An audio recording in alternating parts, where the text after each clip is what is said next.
Hola, bienvenidos a Ideas Constituyentes. Concluimos nuestra conversación sobre nuestra serie de conversaciones sobre mecanismos de democracia directa y ahora seguiremos conversando sobre la regulación constitucional del proceso legislativo, pero entraremos a otro tema, un tema que ha sido de bastante relevancia en nuestra historia constitucional y en la constitución actual, que es la conveniencia o no de establecer quórum supramayoritarios o mayorías reforzadas en el proceso legislativo o para el cambio constitucional. Para eso estamos con Rodrigo Correa. Rodrigo es abogado, doctor en Derecho y profesor de la Universidad Adolfo Ibáñez. Y Rodrigo, te quería partir haciendo una pregunta simple. ¿Qué es una mayoría reforzada en el contexto constitucional? ¿Y cuál es la función que supuestamente estas mayorías cumplen como técnica constitucional? ¿Y cuál función han cumplido o qué rol han cumplido en Chile en particular? Gracias, Clemente, por la invitación, Crescente, perdón. Bueno, son tres preguntas que me haces, vamos a ver en orden, ¿no? Lo primero es qué es lo que son. Yo diría, se definen como un mecanismo de votación en el cual se requiere más de la mitad de los votos para aprobar la decisión de que se trata. Más de la mitad de los votos del órgano completo. Entonces, demos un ejemplo. Si la Cámara de Diputados tiene 155 miembros hoy día, la mitad son, déjame calcular, deben ser 77 y medio, ¿cierto? Uh-huh. Por lo tanto, en principio, un quórum que exija hasta 78 votos es un quórum mayoritario. Pero si se exige para cualquier medida un quórum superior a eso, estamos frente a un quórum contramayoritario. Es importante precisar un punto que puede dar lugar a ambigüedades o discrepancias, y yo creo que es bueno aclararlo desde ya. Y es que cuando uno calcula un quórum, cuando la ley calcula un quórum, son dos las definiciones que toma la ley. ¿Cuál es el porcentaje, el guarismo, la fracción, como quiera uno llamarla? O sea, la mitad y cualquier fracción superior a la mitad, un tercio, tres quintos, 60%, como uno quiera definirlo. Pero lo otro es sobre qué universo se calcula. Y ahí hay básicamente dos posibilidades. A veces se calculan los quórums sobre las personas presentes en el momento, en la sesión en la que corresponde votar una ley, y otras veces se calcula sobre el total de los miembros del órgano. Entonces, volvamos a la Cámara de Diputados, ¿no? Si le exigimos 78 votos a la Cámara de Diputados, se los exigimos con independencia de cuántos miembros lleguen a la sesión. Por tanto, por ley, más bien por reglamento de la propia Cámara, y creo que está en la ley, pueden hoy día sesionar con un tercio de sus miembros. Entonces, si la Cámara de Diputados puede funcionar hoy día con 70 miembros, pero hay ciertas materias que no pueden aprobarse sino con la mitad de los miembros de la Cámara de Diputados. Y por lo tanto, y te voy a dar un ejemplo, una de las cosas que la actual Constitución exige que se apruebe por ese quórum es una ley que autorice al Estado a actuar como empresario. Por lo tanto, si se quiere hoy en Chile crear una empresa estatal, se puede hacer, se hace por ley, pero esa ley tiene que ser aprobada por al menos la mitad y cualquier fracción, más bien por una fracción superior a la mitad, lo que se llama a veces como la mitad más uno, pero a veces la mitad más medio, en verdad, de los miembros de la Cámara de Diputados y de los miembros del Senado. Entonces, si hoy, por ejemplo, se estuviera discutiendo en la Cámara de Diputados aprobar una AFP estatal y llegaran a la sesión 70 diputados, la sesión se puede realizar, pero no tiene sentido realizarla, porque aunque todos voten a favor, no se puede aprobar. Ese quórum en Chile hoy se llama quórum calificado, ese es el nombre nomás que se le ha puesto. En mi opinión, ese no es un quórum contramayoritario. Yo creo que ese es simplemente un quórum que asegura una cierta seriedad en la votación y que no quede entregada a ciertas circunstancias accidentales de las personas que ese día llegaron o no llegaron a la votación. Pero hay quienes sí lo podrían considerar un quórum contramayoritario, porque como comprenderán, ¿no? Eso significa que si ese día llegan 78 diputados, se necesita que todos voten a favor de la ley, todos, y aunque voten, qué sé yo, 50 a favor y 28 en contra, y uno dice, bueno, hubo más votos a favor que en contra, igual no se aprueba porque se requieren 78. Pues yo diría, no es un quórum. A mí no me parece que sea un quórum contramayoritario porque simplemente exige mayor seriedad en la asistencia a la sesión. Y básicamente el efecto que tiene es que el que no va a la sesión es como si votara en contra, ¿no? del proyecto. Creo que la segunda pregunta que me decías es qué función cumplen los quórum contramayoritarios. Bueno, además está decir que, o no de más, mejor decirlo, la actual Constitución se caracteriza por tener quórum contramayoritarios. Ciertas leyes, la más famosa de estas probablemente ha sido la Ley Orgánica Constitucional de Educación, deben aprobarse por un quórum de 4/7 de los diputados y senadores en ejercicio, que es un quórum alto. Y la función que eso tiene es, se puede decir, esto tiene lecturas políticas, ¿bien? Y por lo tanto no es completamente neutral como uno lo diga. Yo voy a decir las dos formas en que se puede presentar, pero la función que cumple es exigir un consenso más amplio para modificar una ley. Ese es el modo, yo diría que lo pondría quien defiende el quórum contramayoritario.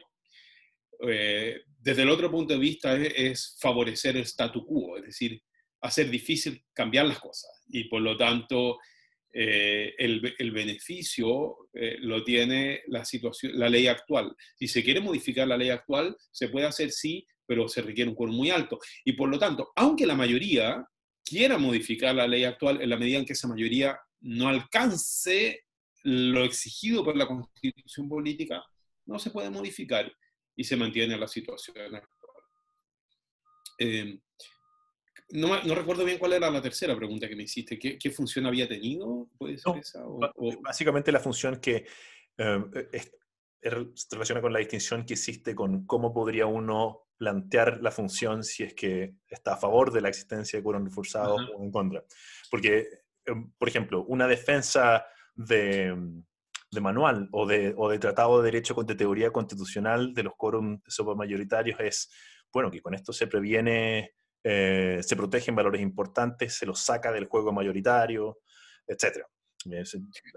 Claro, efectivamente, ¿cierto? Lo que tú cuando tienes una regla que te exige 3/5, 4/7 de los parlamentarios en ejercicio, lo que haces es que como la regla exige un consenso muy grande, hay que ver además que en Chile eso fue de la mano, ahora cambió, pero fue de la mano de un sistema binominal que en cierta forma dividía las fuerzas políticas en dos, lo cual en la práctica significaba que no era posible para quien ganara el Congreso Nacional y la Presidencia de la República aprobar estas leyes sin la concurrencia de una parte significativa de la oposición. Entonces, como dices tú, el efecto que se logra, y yo creo que se busca, es que por tratarse de materias muy importantes, se requiere para su modificación un consenso más amplio que el normal y por lo tanto queda fuera del juego democrático típico, ¿no?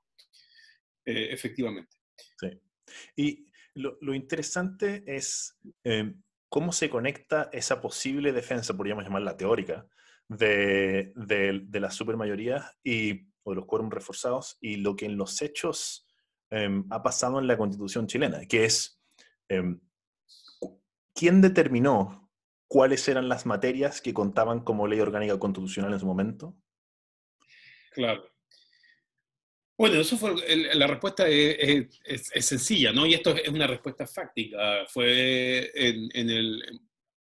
pero, a ver, voy a dar la respuesta y después voy a dar la explicación. Fue el gobierno militar en la mayor medida, o la dictadura, como quieran llamarla, en la mayor medida de estas leyes. Algunas fueron creadas después, pero la inmensa mayoría fueron creadas antes.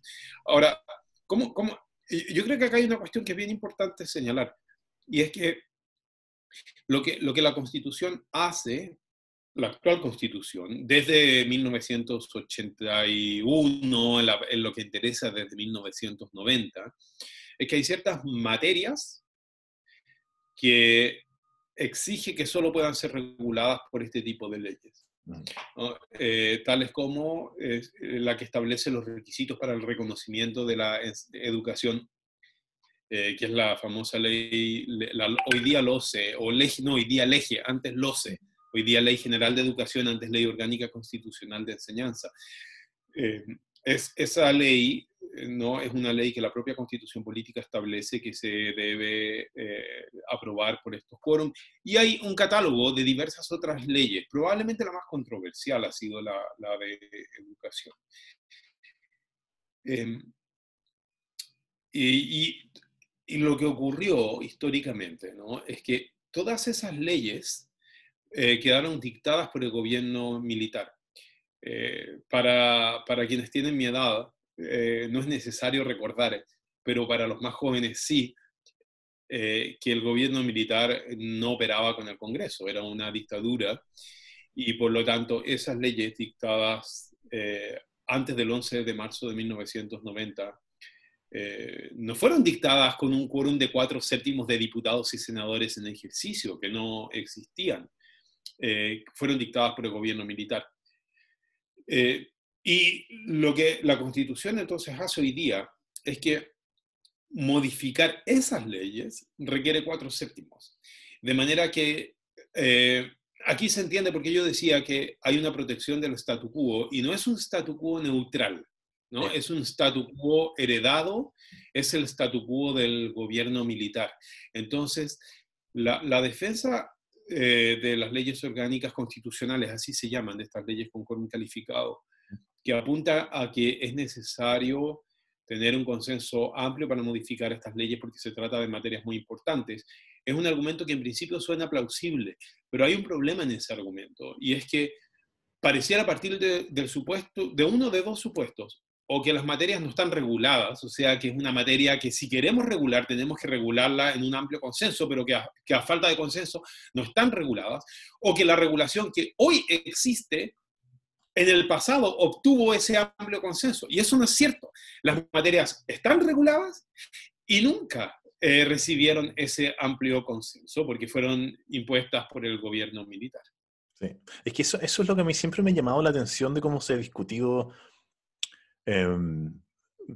académicamente y quizás mediáticamente también sobre este tipo de leyes en Chile, que es el argumento es menos filosófico. O sea, no estamos en el caso de text de manual de Ulises y las Sirenas, donde conjuntamente nos amarramos a nosotros mismos para no matarnos en el futuro y no destrozar nuestra república, etcétera, sino que un poder exógeno decidió cuáles eran esas materias y nos quedamos amarrados con la supermayoría. Entonces, parece raro discutirlo a nivel desapegado del origen en ese sentido, ¿no? Es decir, más que raro, yo creo que es un error, sí. Sí. Y efectivamente, como tú dices, así se ha dado la discusión acá.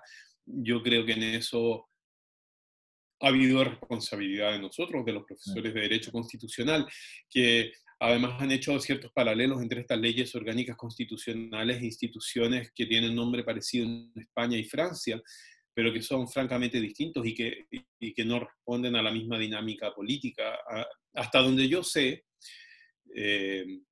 Chile es la única democracia, insisto, hasta donde yo sé, puedo cometer un error, siempre hay más de lo que uno conoce, pero yo no conozco otra democracia en la cual existan quórum altos para modificar leyes que fueron establecidas por una dictadura o por un gobierno autoritario antes del restablecimiento de la democracia. Yo creo que es un fenómeno muy, muy chileno. Y tú tienes razón que en general en la discusión esta cuestión no ha sido central. Puede haber creciente, yo creo también, y acá algo que probablemente explica más aspectos de los debates constitucionales chilenos, y es que las generaciones de constitucionalistas que estaban activos en la década de los 90.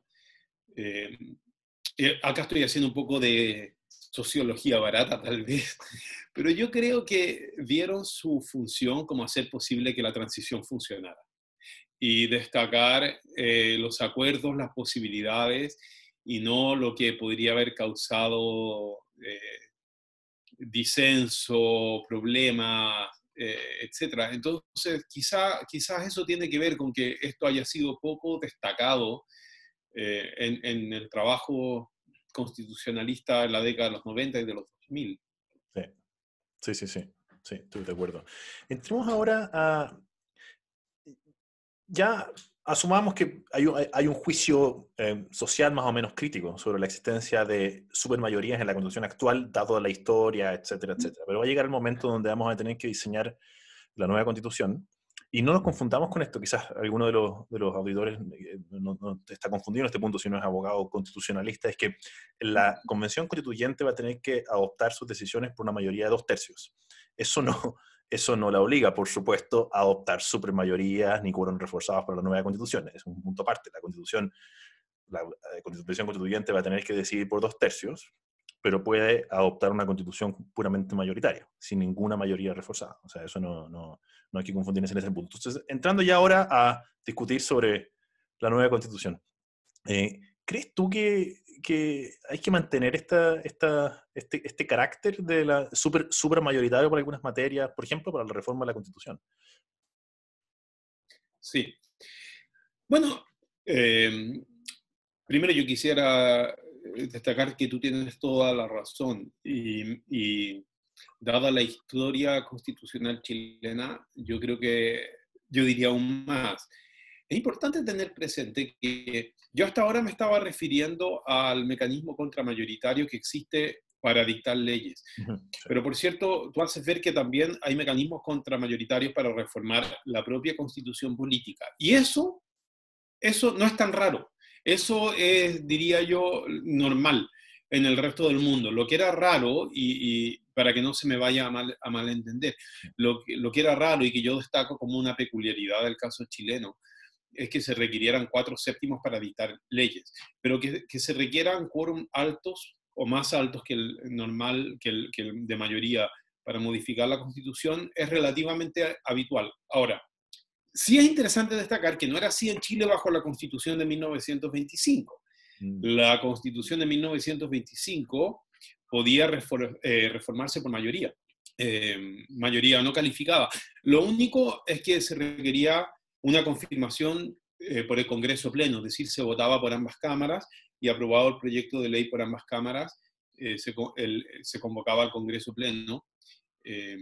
Había que esperar algún tiempo, no recuerdo cuánto era, y el Congreso Pleno confirmaba, pero confirmaba por un voto de mayoría simple.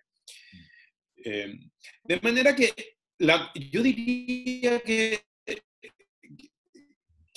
si bien, como tú bien dices, es cierto que la convención tiene que aprobar por 2/3 las normas de la nueva constitución, pero en ninguna parte se la constriñe a que las reglas que ella crea queden sujetas a un quórum contramayoritario. Y por lo tanto, bien podría la convención tomar una decisión de que la nueva constitución sea modificable por simple mayoría en el futuro, por decirlo de alguna manera, volver a la Constitución de 1925 en este aspecto. Entonces, a mí me parece que hay dos preguntas que yo creo que es importante diferenciar. Y es si se justifica, sería bueno o no sería bueno, que la propia Constitución, la nueva, cuando hablo de la Constitución y ahora la nueva, ¿no? Sí. Si sería bueno que la nueva Constitución quede sujeta a mecanismos contramayoritarios para su reforma. Y una pregunta distinta es si ciertas leyes, como es hoy el caso en Chile, también debieran quedar sujetas a una supermayoría. Si quieres lo conversamos así. Tratándose de la Constitución, yo no tengo una opinión tajante. A mí lo que me parece, sin embargo, o más bien la tengo, pero calificada. A ver, lo que yo diría es lo siguiente. Y voy a decir por qué. Yo diría, mientras más mínima sea la Constitución, es decir, ¿Qué quiero decir con esto? Mientras la Constitución menos pronunciamientos o determinaciones tenga relativas a la política económica y social, al tamaño del Estado, a cuestiones de ese tipo, mientras más neutral sea la Constitución, por lo tanto, más compatible con una política social demócrata o libertaria en el futuro, ambas. Mientras más neutral sean estos aspectos, a mí me parece menos problemático que su modificación quede sometida a quórum muy altos. Sí. Porque de alguna manera la Constitución ahí es simplemente un marco procedimental que ordena la política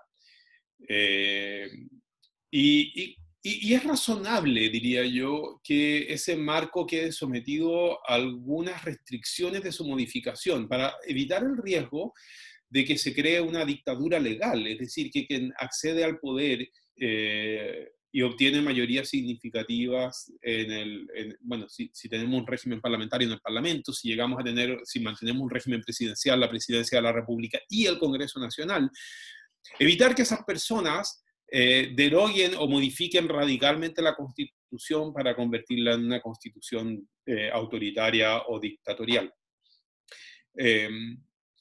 Sin embargo, si la Constitución llega a ser muy recargada socioeconómicamente, y esto puede pasar en cualquier sentido, es decir, puede ser una Constitución muy, como está de moda decirlo hoy día, a mí no me gusta mucho porque todo lo que se convierte en lugares comunes me molesta un poco, pero quizá para abreviar, neoliberal, Sí.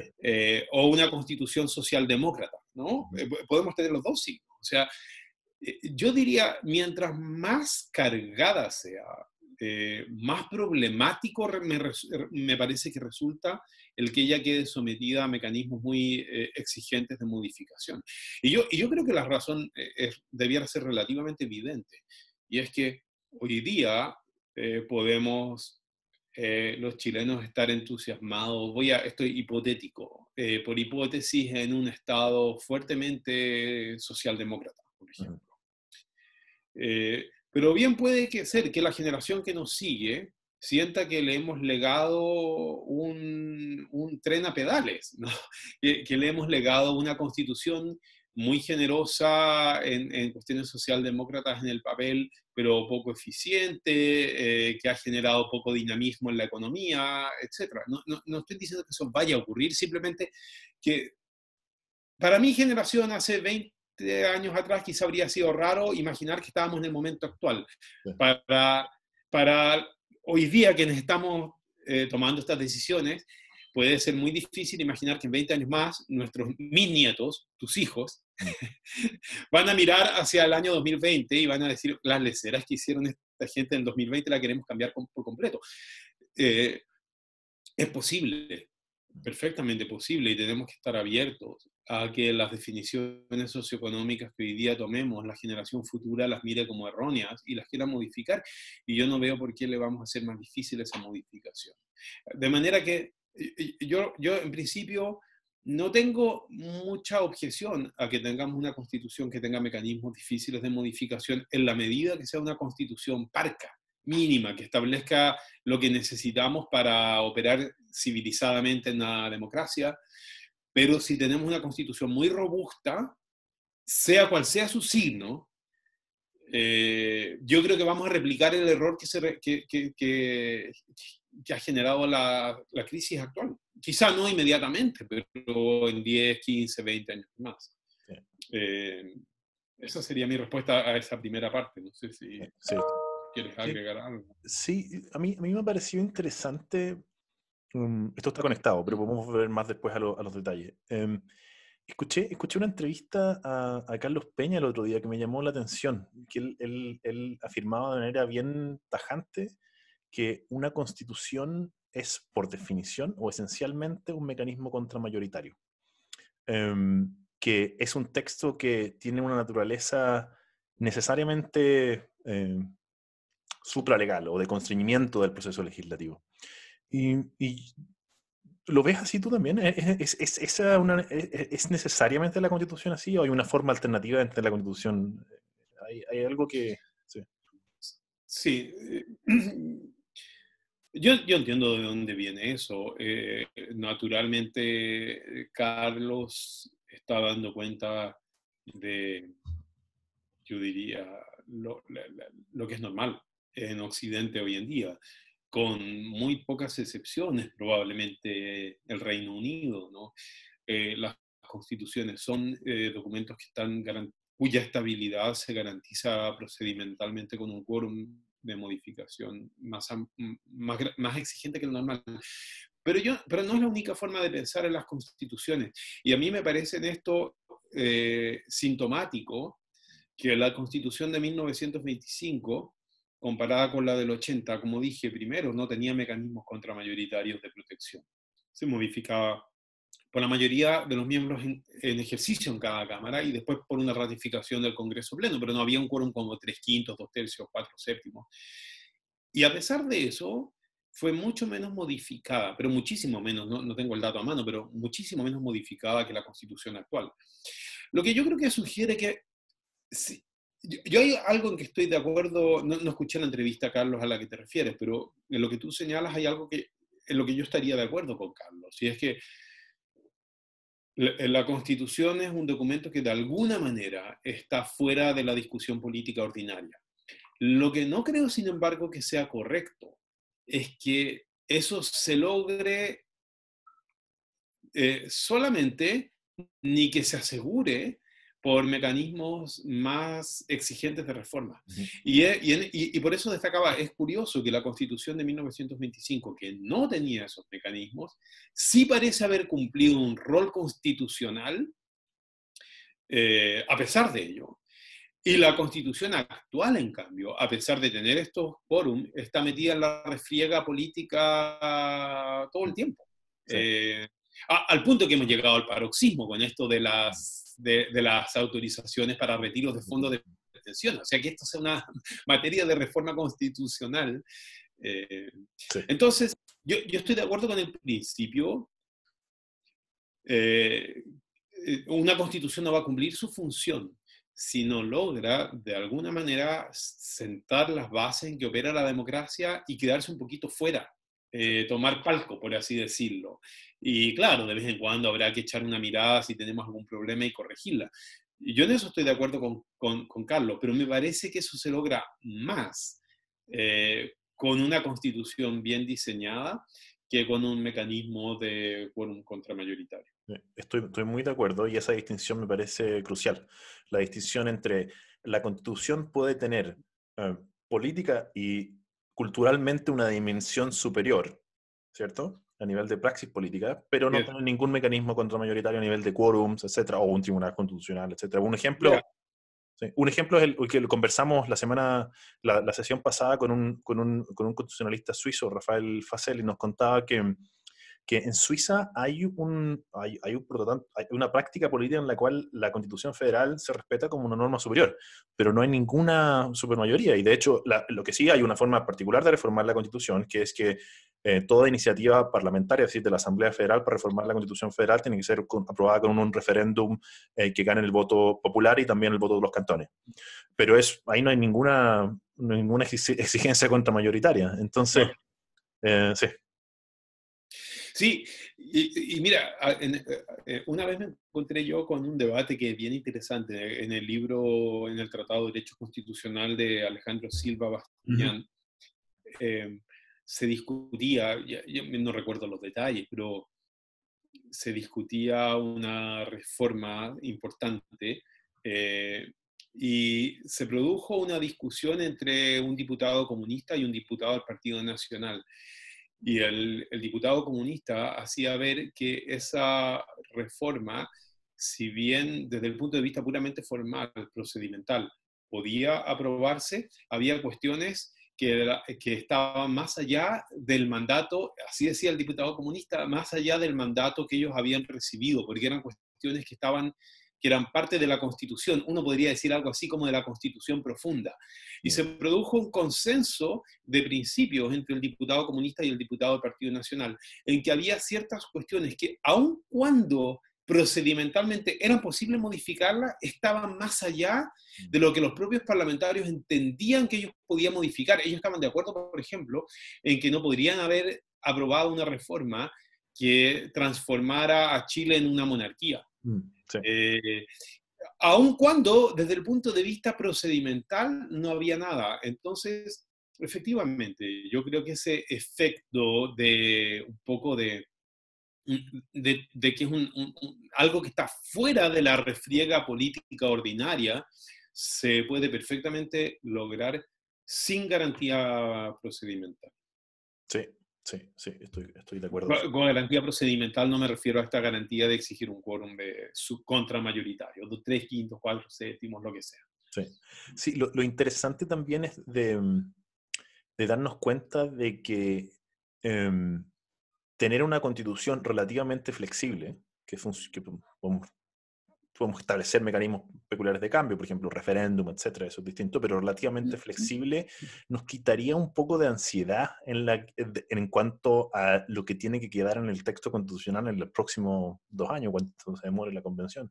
Porque si es que nos damos cuenta que lo que importa es establecer mecanismos sanos que regulen el proceso legislativo, que logre no solamente proteger derechos fundamentales, etcétera, pero regular la producción de mayorías para el futuro, digamos, con una regulación política adecuada, nos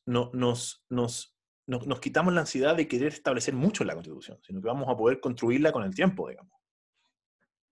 Por cierto, tú tienes toda la razón, porque lo que ocurre es que la ventaja política que tiene meter algo en la Constitución desaparece. ¿No? Efectivamente, mientras más fácil sea modificarla, menos hay en juego. Por lo menos en política socioeconómica. Obviamente que hay que ponerse de acuerdo en cuál va a ser la estructura del Estado, pero tú sabes que la puedes revisar en cualquier momento y, como dices, baja la ansiedad. Yo creo que hace mucho más fácil la negociación, etc. Dicho eso, yo no veo que no he advertido discusión sobre este punto. Todavía puede que, bueno, hay que darle tiempo, pero no veo que se esté discutiendo si va a haber una constitución flexible, semiflexible, rígida. Mi impresión es que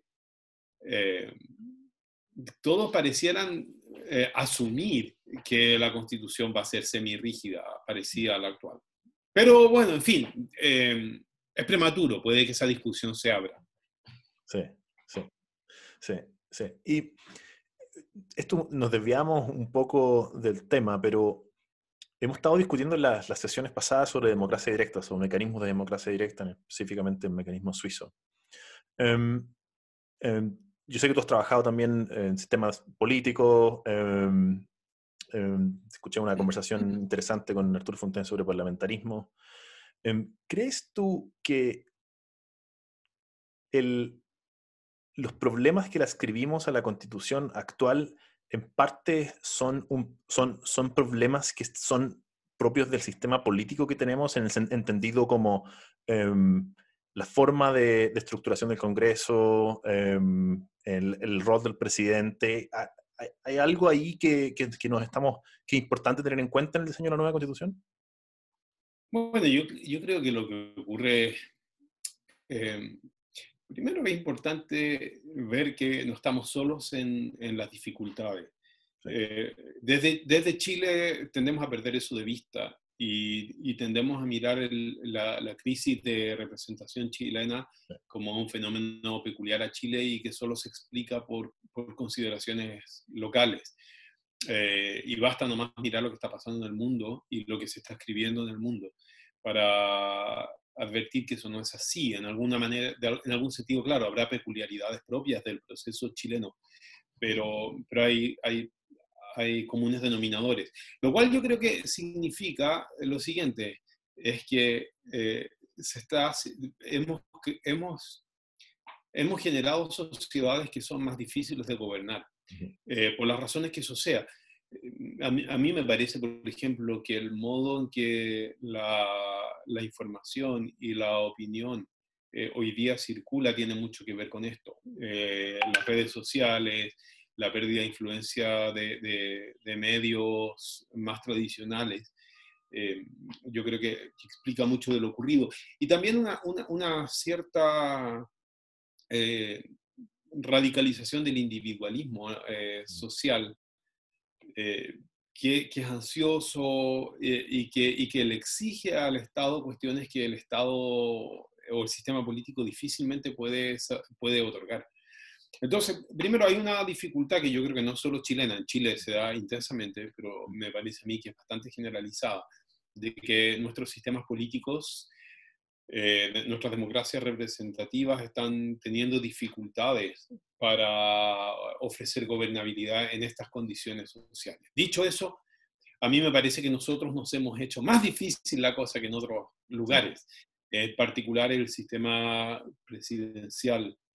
Yo creo que es un sistema poco dotado para ofrecer gobernabilidad en las situaciones actuales y para qué decir con voto proporcional, con representación proporcional. Dicho eso, yo creo que la representación binominal que teníamos fue en parte responsable de la pérdida de influencia y de poder de los partidos políticos, que hoy día son un problema. Entonces a mí me parece que tenemos una situación muy difícil, porque hay condiciones sociales que no son solo de Chile y que no las vamos a cambiar. Uno tiene que hacer una constitución para la sociedad que tiene, no vamos a prohibir las redes sociales, ¿no? Tenemos la sociedad que tenemos con sus desafíos y dificultades, pero yo creo que tenemos una constitución particularmente mal dotada para enfrentar esas dificultades y un sistema de partidos que, producto de las reglas en las que operó, hoy día está muy debilitado y eso es un antecedente adicional. En todas partes los partidos se han debilitado, pero en Chile es brutal su debilitamiento. Sí, sí. ¿Qué te parece? De nuevo, nos estamos desviando del tema, pero yo creo que es importante. ¿Qué te parece establecer a la nueva constitución ciertos mecanismos de democracia directa como una forma de paliar o la crisis de representación que hay en Chile? O sea, esto puede ir, obviamente, y debe ir en paralelo con una reforma al sistema político, con una nueva regulación constitucional del Congreso, quizás, y eso ya tú bien lo sabes. Pero yo estoy de acuerdo contigo, y lo he vivido acá, lo he visto acá en el Reino Unido. Los problemas de Chile no son solo de Chile. O sea, estoy de acuerdo contigo que en Chile tenemos una crisis agudizada por todas las peculiaridades de nuestra historia de los últimos 50 años, quizás 40 años. Sin duda. Vamos a estar mucho mejor sin las leyes orgánicas constitucionales, yo creo que sí. Pero yo creo que formas más directas de participación como un complemento a la democracia representativa, me parecería muy raro que no avanzáramos en esa dirección. No sé qué piensas tú. Sí. Mira, es un tema en el que quiero pensar más. Ya. Yo hasta ahora, y tengo pendiente la lectura del último libro de Altman sobre el tema, porque yo siempre he sido extremadamente escéptico Sí. de los mecanismos, en parte porque pienso que tienden a nivel simbólico. Y puede que esto sea un error, era mi prejuicio, por eso digo un prejuicio que Sí. quiero revisar. Creo que tienden a reforzar lo que yo llamaría las fuerzas anárquicas desatadas hoy día en cada uno de nosotros. O sea, mi impresión es que somos muy individualistas, cada uno quiere satisfacción inmediata de sus necesidades, más encima con las redes sociales. Yo veo hoy día a los jóvenes, ¿no? Mis hijos, lo que escuchan es a grupos que piensan más o menos igual que ellos porque forman redes sociales. Entonces, yo creo que el potencial anárquico que eso tiene es muy brutal y tiendo a pensar que ese potencial anárquico se ve reforzado por mecanismos de democracia directa. Y en algún sentido, todo el actual rechazo y rabia hacia los partidos, yo lo veo como una manifestación de lo que estoy diciendo, como un rechazo a la idea de representación, ¿no? Porque no soy yo, no son mis intereses. Hay una cosa muy yo, muy egocéntrica, me parece a mí. Ahora, dicho eso, debo reconocer que hojeando el principio del trabajo de Altman, de su último libro, eh, él tiene una tesis que me pareció interesante, ¿no? Y es que no ve los mecanismos de democracia directa como mecanismos para suplantar, sino que mecanismos para compensar la democracia representativa, y en su trabajo hay un compromiso fuerte con la democracia representativa. Y ese modo de pensar la cuestión me pareció interesante, y yo veo también en ese trabajo, pero aquí ya es donde mi lectura está pendiente, ¿no? Que hay ciertos mecanismos de democracia directa que serían más propicios a eso. Hay ciertos mecanismos que yo considero que son fatales. Por ejemplo, la posibilidad de destituir Sí. autoridades constituidas, tiendo a pensar que es un mecanismo fatal, que lo único que hace es radicalizar, fomentar estas potencias anárquicas en la sociedad y que no otorgan ninguna garantía de gobernabilidad. Pero estoy abierto a reconsiderar que quizá no todo es así, y que tal vez hay ciertas formas de democracia directa que, que pueden hablar no al yo anárquico, sino que al yo comunitario, político, eh, y que puedan compensar ciertos problemas que tienen los partidos políticos. eh, de manera que tengo que pensar más, Crescente, en este Sí. tema.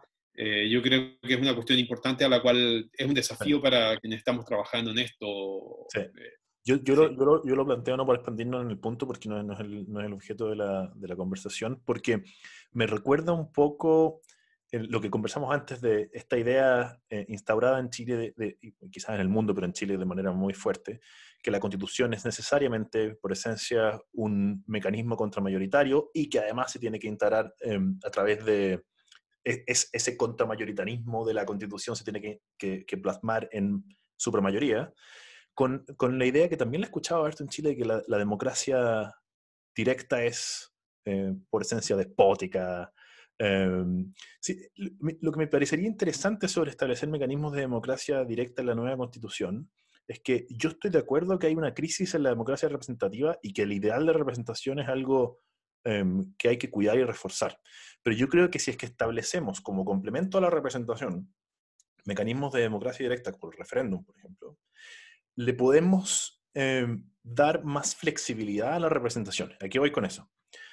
Por ejemplo, hay una serie de reclamos que se le hacen de distintos lados a los congresos actualmente. Uno, que son incompetentes, dicen algunos. Dos, que son lentos. Tres, que no representan las mayorías, etc. Le estamos pidiendo mucho a 200 personas que están ahí.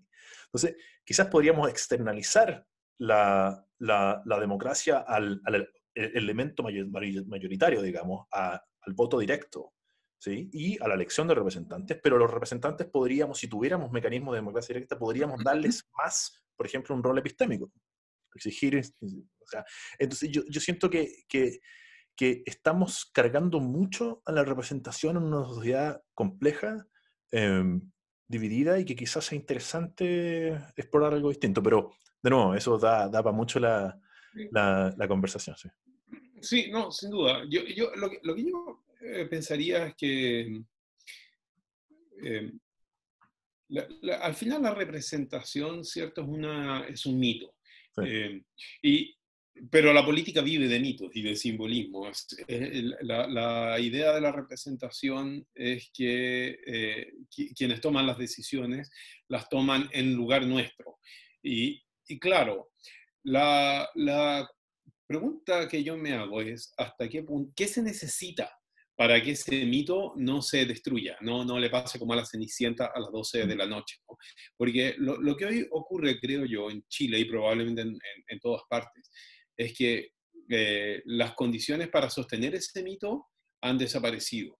Entonces los ciudadanos sencillamente no están dispuestos a creer algo en lo cual hay que creer, básicamente porque no es verdad. Sí, Y es que otros deciden por nosotros cómo, bueno, y la- uno debiera apuntar ahí qué es lo que hace que ese mito se vea dañado, socavado. Y una, por ejemplo, es la intervención del dinero en política, ¿cierto? Entonces, claro, si uno piensa que el mito de la representación, incluso asumiendo que hubiera partidos políticos fuertes que funcionan bien, etcétera, y la gente votara políticamente, disciplinadamente y fueran todas las elecciones, sí, eh, aún así uno diría, bueno, yo voté por mi representante, pero si descubro que mi representante está siendo sobornado por intereses económicos, toda la magia, ¿no?, de que es mi representante se destruye. Y ahí, claro, yo estoy abierto a considerar que tal vez un modo de controlar esas inevitables distorsiones sí, podrían ser mecanismos de democracia directa. Tal vez, por ejemplo, no tendríamos la discusión de la ley de pesca hoy si exacto. hubiera una posibilidad de dejar sin Reconocimiento. efecto leyes aprobadas por el Congreso Nacional en un referéndum popular, tal vez. Sí. Como digo, no tengo un compromiso con la respuesta a tu pregunta, pero eh, tengo pendiente pensar más en ello y hoy día estoy más abierto que hace 2 meses atrás. Sí. Bueno, y el rol de estas conversaciones siempre ha sido tratar de llevar la discusión constitucional precisamente a lo que tradicionalmente se llama la parte orgánica, que en realidad es la forma en que se va a regular el poder político. Y la discusión ha estado lamentablemente centrada quizás más centrada en la parte sustantiva de derechos, etcétera. Y bueno, importante saber que la parte orgánica va a ser la que va a determinar cómo nos vamos a gobernar de acá a los próximos, no sé, todo el tiempo que Mira, nos... a propósito de eso que señala, en la universidad tuvimos hace cosa de un mes atrás un seminario con profesores de Colombia y de Ecuador. Mm, Y fue muy interesante lo que dijo uno de los profesores de Ecuador de la Universidad San Francisco de Quito. Y él decía que el gobierno de Correa dominaba completamente la Asamblea Constituyente y que desde el gobierno tenían clarísimo que lo que importaba era la maquinaria de gobierno y mm, que por lo tanto la asamblea se la dejó trabajar para que tuviera páginas y páginas de derechos sociales, pero se formó una comisión manejada por el gobierno que tomó a puertas bastante cerradas todas las decisiones sobre la mecánica gubernamental, mm, porque eso es lo que más importa sí, en definitiva. No quiero decir que sea lo único que importa, pero yo creo que es lo más importante. sí, sí, por supuesto. Bueno, Rodrigo, te quería agradecer por la conversación y bueno, esperamos seguir viéndote en el debate constitucional. Muchas gracias a ti por la invitación, Crescente. Gracias. Chao, chao.